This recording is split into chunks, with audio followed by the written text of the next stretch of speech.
Salut à tous et bienvenue sur IGTV. Aujourd'hui on se retrouve pour une petite vidéo vraiment très rapide en fait. Donc je vous fais cette petite vidéo parce que moi ça fait vraiment pas mal de temps que j'ai envie d'avoir l'info du prix en fait des nouveautés Imperial Knight. Et du coup comme j'ai eu cette info je me dis je vais la partager avec vous. Donc du coup on commence avec les petits Army Girl. Les petits Army Girl qui vont être vendus par deux au prix de 60 €. Donc moi c'est un prix que je trouve plutôt correct en fait. Parce que du coup ça vous fait 30 € le Army Girl. Compte tenu de la taille de la figurine c'est plutôt pas mal. Après du coup là on a droit à deux nouvelles options d'armes.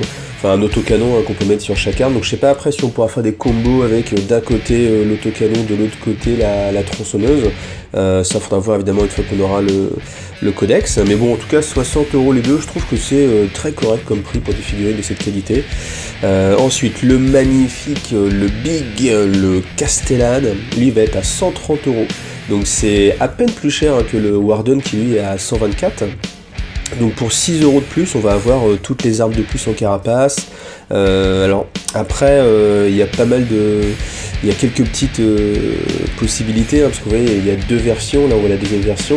Donc après, ça fait quelques bits à récupérer. Je sais pas si on va pouvoir refaire des combinaisons, je sais pas, je me dis si on a un autre châssis d'Imperial Knight, est-ce qu'on peut lui mettre une de ces armes là, je sais pas, il y a peut-être moyen de bidouiller quelque chose, mais en tout cas bon 130 €, voilà, je pensais pas que ça allait aller beaucoup plus loin, parce que c'est vrai qu'il y a quand même un prix psychologique à pas dépasser, et à 130 €, voilà, c'est dans les prix, c'est plutôt pas mal.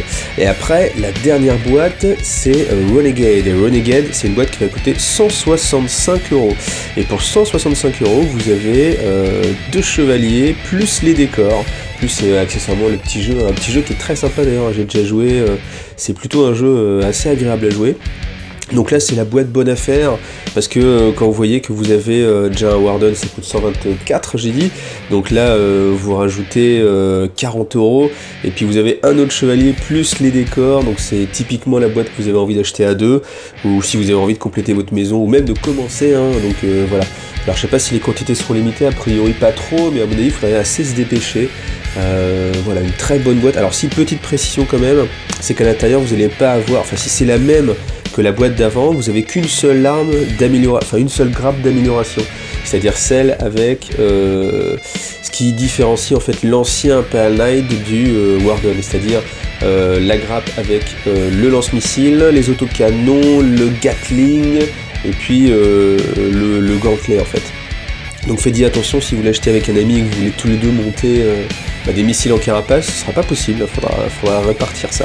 Donc voilà, c'était une petite vidéo rapide, moi j'attends bien sûr avec impatience le codex, je vous en ferai une review, bien sûr, et puis je vais aussi essayer de peindre rapidement en fait le gros Castellan, parce que c'est qui fait bien envie, et puis voilà, je vous donne rendez-vous à bientôt, amusez-vous bien, salut.